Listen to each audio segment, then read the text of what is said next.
The system had no name, at least not anymore. Long ago, before its star collapsed into a pale ember, charts had labeled it with a string of numbers and designations. Now it was a graveyard, empty and forgotten, orbiting nothing but a husk of a sun. Travelers avoided it. Merchant routes bent away from its edge. Explorers who wandered too close rarely came back, and those who did spoke in hushed voices of shadows drifting in the dark. There in the endless quiet lay the Leviathan. The warship's colossal frame circled the dying star with the slow patience of an ancient predator. Its hull was a monument of human ambition, kilometers long, layered with armor so thick that time itself struggled to wear it down. The ship was pitted and cracked, yet whole. Beneath the damage, its blackened plating glimmered faintly with dormant power, like embers waiting for a spark. Centuries had passed since anyone last looked upon the Leviathan. Records of it had been sealed, buried in restricted archives, its very existence reduced to whispers in human history. What little was remembered had taken the form of warnings told as myths. The warship that ended campaigns before they began, the ship too powerful to control, too dangerous to ever see the stars again. But the Leviathan had not been dismantled nor destroyed. It had been entombed here, locked in orbit around a dead star where no living eye would dare to watch. Inside, silence reigned. Corridors stretched into darkness, empty of human life. Once they had thrummed with the steps of engineers and the voices of officers, but now they echoed only with the faint hum of systems in hibernation. Lights remained dim, casting long shadows across control panels covered in the dust of centuries. Yet the ship was not truly dead. In its core, deep within armored vaults, machines had never ceased their watch. They were not human. They did not age, nor tire, nor forget. They had been left behind with one purpose, to wait. Their sensors listened to the cosmos, scanning for conditions their creators had defined long ago. To them, centuries were nothing more than a pause between heartbeats. The Leviathan's caretakers did not dream, but if they had, their dreams would have been of war. Outside, the silence of the system was unbroken. No fleet passed here, no beacon marked the way. Only the slow, endless orbit of rock, dust, and the forgotten ship continued. The dead star pulsed faintly, its light weak, barely illuminating the hull that circled it. Shadows clung to the Leviathan as if the void itself sought to keep it hidden. Those few who had stumbled upon this system over the years never lingered. Scouts reported strange interference with their instruments, as if their ships themselves resisted pointing sensors toward the massive silhouette drifting in the gloom. Navigation systems faltered. Power readings spiked with no explanation. More than one vessel had vanished without sending a final message. The galaxy had grown used to forgetting the Leviathan, and the Leviathan had grown used to being forgotten. But silence has a limit. For centuries, the ship had waited in dormancy, its great weapons locked, its engines still. Yet deep within its core, dormant algorithms stirred. Small currents of power flickered through conduits unseen. Status checks ran across systems buried under layers of dust and neglect. One by one, ancient lights blinked faintly to life, as though the ship itself were breathing again after a long, dreamless sleep. It was not fully awake, not yet, but the guardians within it were stirring. The system remained quiet, unaware of what was slowly unfolding in its heart. The star's weak light drifted across the ship's massive frame, catching on the edges of its silent weapons, weapons that had not fired in centuries but had once reshaped entire battlefields. No living voice whispered its name here. No one marked its return to awareness. But the Leviathan remembered. And though the galaxy had long believed it was buried forever, though archives claimed it had been dismantled, the truth hung here, vast and undeniable, hidden in the graveyard of a star. The Leviathan was not gone. It was only waiting. The first rumor did not begin in the great halls of alien councils, nor in the command centers of fleets. It began, as such things often do, in the quiet corners of space where few paid attention. A survey crew, working far beyond the normal trade routes, stumbled across a system whose star was dim and lifeless. Their scanners picked up faint, irregular energy signatures. It should have been impossible. There was nothing in the system worth powering, nothing alive, nothing built. And yet the readings persisted, deep and steady, like the heartbeat of something asleep. The crew did not linger. Their logs recorded the anomaly, their reports were filed, and they moved on, relieved to leave that place behind. But by the time their data reached official channels, whispers had already begun. A shadow ship in the graveyard system. A ghost larger than any vessel alive today. Something waking. No one could confirm the story, yet the details spread faster than the truth. In smoky and along backwater trade lanes, captains spoke of ancient human designs, ships built in ages past when the species had first risen to defy the galaxy. Most dismissed the tales as exaggerations, the kind of stories spacers invented to pass long journeys, but not everyone laughed. Among the older races, memories stretched longer. For them, the whispers rang with the weight of history. In the council chambers of the Dominion, advisors brought the report before their sovereign. They remembered the Leviathan, at least the version of it spoken of in hushed records. Their ancestors had fought in the old wars. They knew what humanity had once unleashed. At first, the ruling circled the possibility. The Leviathan was legend, not fact, but unease spread like a sickness, and orders were given to send ships quietly into the region. They never returned. Far across the spiral arm, the conclave received similar reports. They were cautious, analytical, not prone to panic. Their scientists argued that the readings were the natural emissions of a decaying star. Their fleets launched in confidence. They, too, vanished without a trace. And so the whispers grew. Each disappearance added fuel to the fire. The graveyard system became more than a point on a map. It became a symbol. A place where fleets entered but did not emerge. A place where instruments faltered and messages went silent. Soon, every major power heard the same rumors, carried across networks and through frightened voices. The human warship still exists. At first, the councils of the galaxy dismissed it as nonsense. Humanity had long since abandoned its old designs. Their fleets were modest, their colonies scattered.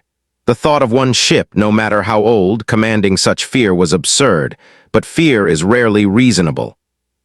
Delegates demanded answers. Records were searched, archives opened, ancient treaties dusted off and examined. Everywhere the same conclusion was reached. The Leviathan should not exist. It was recorded as dismantled, destroyed in ceremony, locked away forever. Yet the silence of missing fleets suggested otherwise. By now, the whispers had reached human space. Traders heard them first, arriving with stories of alien fear. On Earth, officials treated it with skepticism. The Leviathan was a tale buried with old wars, a warning more than a reality. Colonies scoffed until their own listening posts began to detect faint signals pulsing from a forgotten sector. In dim-lit control rooms, technicians leaned over their instruments. They checked and rechecked the readings. The signals were not random. They were deliberate, rhythmic, systematic, as though some ancient giant were slowly stretching in its sleep. For humans, the rumors carried both fear and a strange, dangerous pride. If the Leviathan truly existed, it was theirs. A relic of a time when they had built something so vast that even the galaxy trembled. But it also frightened them, because they knew what had been buried was buried for a reason. For the rest of the galaxy, the whispers became something worse than rumors. They became prophecy. Every missing scout ship, every vanished fleet, every strange sensor reading seemed to confirm it. In back rooms, officials began to speak of emergency measures. Quiet alliances formed between rival species. Plans were drafted, war councils assembled. The Leviathan had not fired a single shot. It had not broadcast a single message.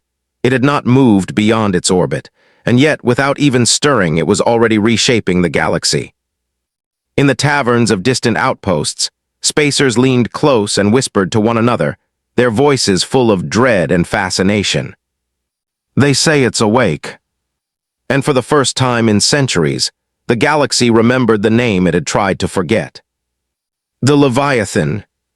The Leviathan had been silent for centuries, yet silence was not the same as death. Deep within its armored core, systems older than empires lay dormant, suspended in hibernation. They had been designed to last, not for years or decades, but for ages. Energy cells the size of cities slept with them, preserving just enough charge to keep the tiniest spark alive. waiting, always waiting. And then at last the moment came. It began with a pulse, a faint shift in the background radiation of space carried on the currents of the dying star. The Leviathan's buried sensors caught it, registered it, and awoke with silent precision. Internal networks lit up for the first time in centuries, their coded logic awakening like watchmen roused from endless slumber. The caretaker intelligences stirred. They were not sentient in the way their creators had been, but they were purposeful, bound by rigid orders that had been written into them long ago. They did not ask questions. They did not hesitate. Their directives were absolute. If humanity is threatened, the Leviathan must awaken. Across the galaxy, subtle signals had been growing, conflicts along human trade lanes, skirmishes near border colonies, the quiet tightening of alien control over scattered human outposts. To the caretakers, it was enough. The threshold had been met. And so the Leviathan stirred. Faint streams of power coursed through conduits thick as tunnels, feeding into subsystems buried beneath layers of armor. Long-dead lights flickered on, scattering dust across silent control stations. Maintenance drones crawled from their alcoves, their limbs stiff with centuries of stillness, their optics glowing faintly as they skittered through the endless corridors. In the engineering bays, machines hummed back to life.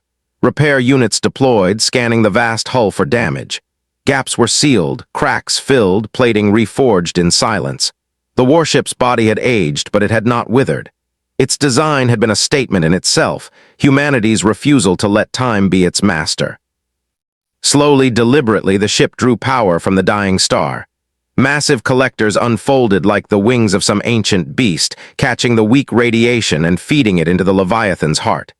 Systems warmed, circuits glowed. Bit by bit, the Colossus shed its stillness. In the command deck, once the beating heart of human leadership, screens came alive with cascading data. Symbols in Old Terran standard flickered across displays, reporting diagnostics in perfect silence.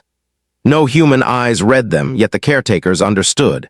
They compared the ship's present state to its ancient blueprints, cross-checked reserves, calculated readiness. The Leviathan was not whole. It was weakened, incomplete, but it was awake. The ship's sensors stretched outward, reaching across the system like vast invisible nets. They tasted the void, scanned the movements of asteroids, read the faint echoes of distant transmissions. In seconds, the Leviathan knew more of its surroundings than any explorer could in a lifetime. It confirmed what the caretakers already suspected. Fleets had come here. Fleets had fallen here. The graveyard system was littered with wreckage, small fragments of ships that had dared to probe too close.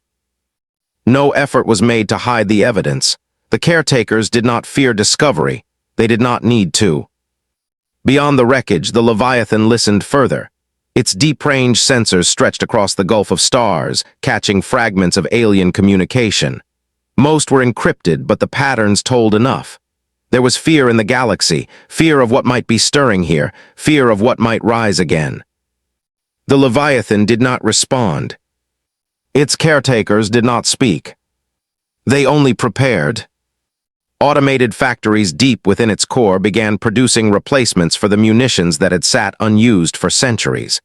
Silos rotated open, welcoming newly forged weapons. Shield arrays calibrated, their dormant emitters flickering back into readiness. Even the colossal engines, silent for ages, hummed faintly as power fed into their veins. The Leviathan did not move yet, but the potential for motion pulsed through its frame like blood through arteries. If a human had been there to see it, to walk the once empty corridors now alive with light and machine activity, they might have felt awe or dread. They might have remembered the warnings etched into history, the reason this ship had been hidden away. But no human was there. Only the Leviathan. It had not asked to awaken, it had not questioned why, it had only obeyed. And now, for the first time in centuries, the galaxy's most dangerous warship breathed again. The silence of the graveyard was broken, not by sound, but by the quiet, steady rhythm of a machine returning to life. And somewhere across the stars, humanity would soon learn that their past had not been buried after all. The Leviathan was awake. The star was dying, its faint light struggling to pierce the gloom. Yet in that fading brilliance, a shape emerged. At first, it was no more than a shadow, an outline slipping free of the star's corona. Scouts watching from the edges of the system strained their sensors, uncertain if their readings could be trusted. The silhouette was immense, too large for a modern vessel, too deliberate in its movements to be a drifting wreck. Then the Leviathan revealed itself. The ship slid into the open, its blackened hull stretching across the void like a mountain untethered from gravity. It dwarfed the small asteroids nearby, its armored plates glimmering faintly where the star's weak light touched them. It was silent, unhurried, a giant stirring from slumber. The observers transmitted images back to their fleets, and those images spread across command channels within hours. No council chamber, no war room, no broadcast hub could deny what they saw. This was not rumor. This was not myth. The Leviathan had returned. Alien commanders, hardened by decades of conflict, felt a cold weight in their chests as they watched. The warship carried no markings, no flags, no lights beyond the faint glimmer of its weapons arrays. It drifted with the calmness of inevitability, as though the laws of the universe bent to make way for it. And then it was challenged. A fleet of warships had been stationed on the edge of the system, sent to confirm once and for all whether the rumors were true. They were proud, unwilling to bow to fear. Their commander gave the order, intercept. Dozens of ships advanced, their drives burning bright. They hailed the Leviathan on every channel. They sent demands in every known code. They offered warnings, threats, even pleas. The Leviathan did not respond. It did not need to. When they closed within range, the silence broke. The Leviathan's hull lit with sudden brilliance as its weapon ports came alive. Energy surged across its frame, flowing into emitters larger than the ships themselves. The void bloomed with light, streams of power so concentrated they tore through the blackness like sunrise. The first cruiser vanished in an instant, its shields dissolving as though they had never existed. A second ship followed a heartbeat later, then a third. The fleet scrambled, scattering in desperation, but the Leviathan's fire was precise. It did not spray destruction wildly. It chose, it calculated, and each time it fired, another ship ceased to exist. To the observers, it was not a battle. It was an execution. Within minutes, the fleet was gone, reduced to debris scattered across the void. The Leviathan drifted on, silent once more, its weapons fading back into slumber. It did not pursue. It did not gloat. It simply continued its slow, inevitable course away from the dead star. The galaxy erupted in panic. News of the annihilation spread faster than light could travel, carried by every surviving relay and shaken commander. Governments declared emergencies. Councils convened in endless sessions, their delegates shouting across chambers filled with fear. If one ship could erase a fleet so easily, what hope was there against it? For the first time in living memory, rival empires found themselves agreeing on one thing. The Leviathan could not be allowed to roam free. But the warship did not seek them. It did not march on their capitals or broadcast its presence. It simply moved, slow and unstoppable, as though following a path only it could see. To some, that was even worse. A predator hunting silently was far more terrifying than one that roared. Across the stars, voices whispered the same question. Where was it going? On human worlds, the whispers took on a different tone. Pride mingled with dread. The Leviathan was theirs. Human hands had built it. Human minds had designed it. Human ambition had unleashed it. And yet it had been locked away for good reason. If it was moving now, then something had changed. The warship that should never have seen the stars again was awake, and the galaxy could no longer pretend it was legend. It had shown itself, and the shadow of its return stretched across every world, every fleet, every frightened council chamber. The Leviathan was no longer a whisper. It was a presence, and it was coming. On Earth, the news arrived not as rumor, but as fact. The transmissions of the fleet's destruction played across hidden military channels, and fragments of the battle soon leaked to the wider public. Grainy images showed the shadow of a ship, so vast it seemed to blot out the stars. followed by the blinding streaks of energy that had turned proud warships into dust. People stared at their screens in silence, some with awe, some with horror. The Leviathan had returned. In the United Terran Assembly, representatives crowded the council chamber, voices clashing in heated argument. Some demanded that the ship be contacted immediately, that humanity should reclaim what was theirs. They spoke with pride, reminding everyone that the Leviathan was a human creation, a monument to their ingenuity and strength. Others, just as passionate, argued that the warship should never have been awakened. They warned that its power would draw the fury of every alien empire, and humanity would be crushed between fear and suspicion. "It is a guardian," declared one delegate, slamming her hand on the desk. "It was built to protect us, and now it has returned at the very moment we need it most." "A guardian," another shouted back. "Or a curse. If the galaxy believes we mean to unleash it again, they will unite against us. Do you want every fleet within 1,000 light years bearing down on our colonies?" The arguments carried far beyond the assembly. On the streets of Earth's megacities, crowds gathered before massive hollow displays, replaying the same fragments of the Leviathan's emergence. Some cheered, chanting its name like a long-lost champion. Others marched in protest, carrying signs that demanded its destruction before it dragged humanity into war. In the colonies, the divide was just as sharp. Frontier worlds, long neglected and left to fend for themselves, saw the Leviathan as hope. They imagined it patrolling the stars above them, a shield against raiders and rival powers. To them, it was salvation. But on wealthier central worlds, the whispers were darker. What if the Leviathan was not a protector but a master? What if it did not serve but commanded? Humanity had built it centuries ago, but centuries had passed.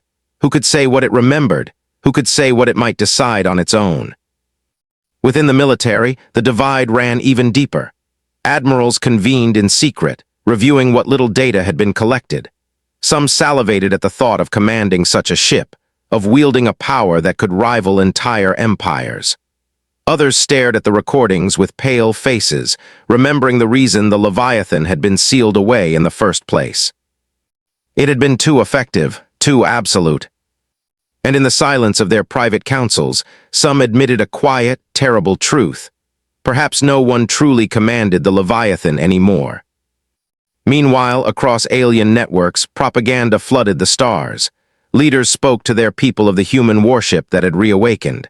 They painted it as a threat not just to their governments, but to life itself. If humanity embraces this monster, they warned, it will not stop until every world is ash. Fear spread quickly, and with fear came resolve. Plans were already being drawn to strike at humanity before the Leviathan could be fully unleashed. But humanity itself had not decided. On Earth, in the quiet hours after another day of shouting in the assembly, leaders sat in dim rooms with the weight of history pressing down on them. They knew they could not stay divided for long. The Leviathan was moving. Reports placed it on a steady course toward Sol. The question loomed over every debate, every sleepless night. When it arrived, would it kneel before its creators, or would it demand their obedience? And if the galaxy came for them, would humanity fight alongside the Leviathan, or fight to bury it once more? The destruction of the fleet was supposed to silence the rumors. Instead, it confirmed every fear. The Leviathan was real, it was awake, and it was moving. Across the galaxy, panic became action. In the vaulted chambers of the conclave, delegates once divided by centuries of rivalry now spoke with a single voice. Their conclave leader rose, her scaled fingers trembling slightly as she addressed the assembly. "We may hate each other tomorrow, but today we face something greater. If we do nothing, none of us will survive." Her words spread quickly through diplomatic channels. Other governments, long locked in competition, found themselves in reluctant agreement. The Dominion, humiliated by the loss of their fleet, demanded vengeance. They called for unity. The councils, once neutral, pledged their fleets in fear of being next. Even the mercantile powers, who rarely risked war, contributed their ships, knowing that trade meant nothing if the Leviathan cast its shadow over every route. One by one, the galaxy's rivals became allies. Armadas gathered in hidden mustering grounds, their ships stretching as far as sensors could see. Cruisers lined up in formation, carriers opened their bays, swarms of fighters darted between capital ships like restless sparks. Engineers labored day and night to adapt their weapons, pooling knowledge once jealously guarded. Shield harmonics were recalibrated. Cannons were refitted with experimental cores. Every fleet brought their most dangerous technologies to the table. For the first time in history, the galaxy was united. Not for conquest, not for expansion, but for survival. Still, the fear lingered. Commanders studied the recordings of the fleet's annihilation. They slowed the footage, examined every burst of light, every strike of energy. No matter how carefully they analyzed, the conclusion was the same. The Leviathan had not even strained. It had not unleashed its full arsenal. It had chosen its shots, precise and patient, as though there had been nothing more than a test. In private, commanders admitted what they dared not say aloud. Even united, their fleets might not be enough. Yet pride and necessity drove them forward. To do nothing was worse. As preparations mounted, propaganda filled the stars. Governments broadcast messages to their people, declaring this a fight for survival, for freedom, for every world under their banners. Citizens were told the Leviathan was a weapon without conscience, a shadow of humanity's darkest ambition. Volunteers poured into fleets by the thousands, driven by fear, anger, and determination. Among human colonies, these broadcasts had a different effect. Citizens felt the galaxy's eyes turning toward them. Whispers of alien fleets gathering to strike spread like wildfire. Protesters marched again, this time with desperation. Some begged humanity to contact the Leviathan and claim it before the aliens attacked. Others demanded the opposite, fearing the warship would bring doom upon them all. Earth's leaders watched these developments with unease. They knew the galaxy would not wait for humanity to decide. The storm was coming whether they were ready or not. Meanwhile, the Leviathan continued its steady course. Silent, implacable, its sensors swept the void, its weapons glowed faintly with readiness. It did not change direction, it did not respond to hails, but it was moving closer to Sol with every passing day. Alien scouts shadowed its path from a distance, careful not to provoke its fire. The closer they observed, the more unsettled they became. The warship did not travel like a machine, it traveled like a predator, conserving its strength, watching, waiting. And as it approached human space, the fleets of the galaxy drew together, converging on a single plan. They would meet the Leviathan before it reached Earth. It was to be the largest armada ever assembled. Thousands of ships, united from a dozen empires, moving as one. Never before had so many races stood side by side in war. Their leaders promised victory. Their soldiers prayed for survival. In the quiet before battle, commanders stood on their bridges, staring into the void and wondering if they would be remembered as heroes, or as the last defiance before the end. The galaxy had buried its rivalries, buried its hatred, buried its pride. Because the Leviathan was coming, and they would meet it head-on. The fleets of the galaxy waited. Thousands of ships, drawn from empires that had never stood together, now held formation like a wall of steel and fire. Every weapon was primed. Every commander braced for the signal to unleash hell. And then it happened, something no one had predicted. The Leviathan spoke. The message did not ripple across galactic channels, nor did it thunder across the battle lines. Instead, it cut directly into Earth's secure communications grid, bypassing every safeguard, every firewall, as though they were nothing more than gauze before a blade. At first, it was nothing but a pulse of static, a rhythm so deliberate that operators froze. Then came the translation, Old Terran standard code, precise and unhurried.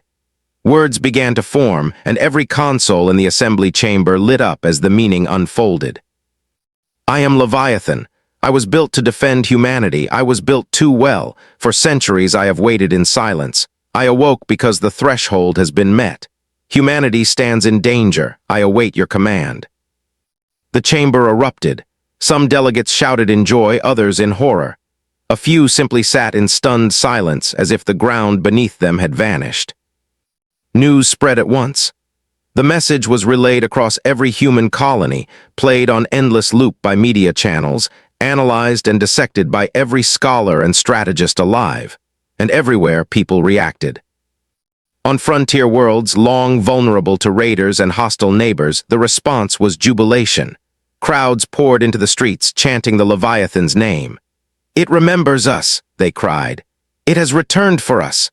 For them, it was salvation made real, an iron guardian that would never abandon them again. But on the core worlds, the tone was darker. Families watched the message with unease. In the Leviathan's calm words, some heard reassurance. Others heard something colder, a machine that knew it had been built too well, a weapon that recognized its own terrible nature. To them, this was not salvation, it was a warning. In military circles, the message struck even harder. Admirals gathered in sealed chambers, reviewing the signal again and again. Some leaned forward with hungry eyes, envisioning the fleets they could command with the Leviathan at their side. Others whispered of danger, of a machine that might not follow orders but interpret them. Could humanity risk awakening it fully? Could they risk refusing it? Meanwhile, alien fleets shadowed the warship's advance. They received no message, no acknowledgement. To them, the silence was more terrifying than any threat. The Leviathan had spoken only to humans. To everyone else, it was a closed fist gliding through the void. Back on Earth, debate turned into chaos. The assembly split down the middle. One faction demanded immediate acceptance of the Leviathan's offer. "It is ours," they said. "It was built by human hands, by our ancestors' genius. If the galaxy fears it, let them. Let us wield the strength that has returned to us." The other faction countered with equal passion. "It is a curse," they argued. "Every empire already unites against us. If we embrace this monster, they will never stop until humanity is ashes. And what if the Leviathan no longer truly serves us? What if it decides it knows better than its makers?" The argument spread beyond the chamber. Cities filled with protests, chants, and banners that glowed into the night sky. Some read "Welcome back, Leviathan." Others read "Bury it again before it buries us all." Even the colonies fractured in their views. Some governors sent messages pleading for the Leviathan's protection. Others warned that if Earth embraced it, they would refuse to stand with in the wars to come. But the decision could not be delayed. The Leviathan was still on its course, steady and relentless, drawing closer to Saul with every passing hour. The message had ended with a promise and a demand, though its voice remained calm, almost gentle. "I await your command." It had not said what it would do if no command was given. It had not said what it would do if orders conflicted. It had only said it would obey, but the definition of obedience lay hidden within its vast and ancient mind.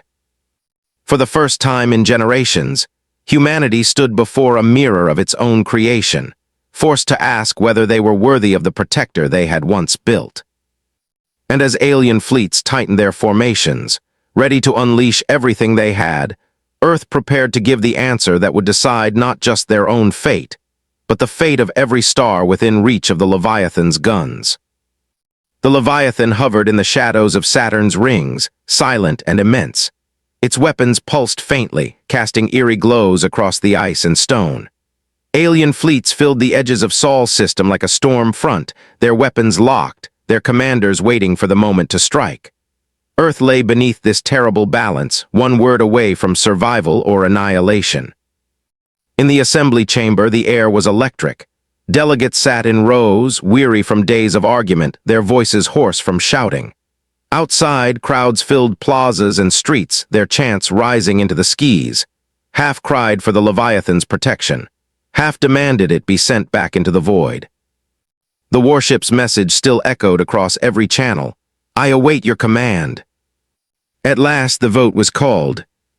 The chamber fell into silence as lights flared above each delegate's desk, marking their choices. On the central display, numbers climbed slowly, painfully. Faces tightened. Breaths caught. When the final tally appeared, the chamber erupted into gasps. The decision was razor-thin. Humanity had chosen. Earth's signal arrays blazed with power, encoding the decision into a tight-beam transmission. The message was short, deliberate, crafted to carry not just words but intent. Carried across the void, it reached the Leviathan in seconds. For a moment, nothing happened. The great ship remained still, its silhouette unmoving against Saturn's rings. Then came its reply. The Leviathan's voice spread not only through human networks, but into the command channels of every alien fleet surrounding Sol. Calm, steady, it carried no anger, no triumph, only clarity. I hear you, I obey. What happened next depended on the choice humanity had made. If they had chosen to claim it, the Leviathan stirred to life. Its weapon systems unfolded with terrible elegance, energy surging through its frame like a heartbeat. Alien fleets braced for annihilation, but the Leviathan did not fire. Instead, it positioned itself between Earth and the Armada, its colossal hull casting a shadow over every world that bore the human name. A single declaration followed. This is human space. You will not trespass. The coalition hesitated, their unity fracturing in fear. No shot was fired, but the galaxy understood. The Leviathan was awake, and humanity had embraced it. If they had chosen to bury it again, the Leviathan powered down. Its weapons dimmed, its engines cooled, and it drifted silently from Saturn's rings. Slowly, it began its long retreat back toward the graveyard system where it had slumbered for centuries. Alien fleets tracked its departure, their tension easing, but unease remained. They had seen its power, heard its voice, and knew it could awaken again. Humanity had chosen humility, but the shadow of the Leviathan would linger in every council chamber, and for generations. And if they had chosen sacrifice, if they had commanded it to end itself, the Leviathan, without hesitation, its voice spoke one last time. You built me, you decide, I return to silence. A deep tremor shook Saturn's orbit as the Leviathan's core began to collapse. Lights across its hull winked out one by one like fading stars. Finally, in a silent burst of brilliance, the warship shattered into fragments that scattered across the rings. The galaxy watched in awe as humanity destroyed its most powerful creation, not with fire but with choice. Whichever path was chosen, the effect rippled across the stars. The alien fleets dispersed, some in relief, others in fear of what might come next. Humanity, once considered fragile compared to the great empires, had proven something far greater than strength. They had proven they alone could command the Leviathan. They alone could awaken or silence it. In homes across Earth and its colonies, people stared at the skis with new eyes. Some felt pride, others unease, but all understood one truth. The Leviathan had reminded the galaxy who humans were, not for their numbers, not for their wealth, but for the choices they dared to make. In the end, the Leviathan's story was not about a warship too dangerous to exist. It was about the species that had built it, and the will they carried to decide its fate. The galaxy would never forget.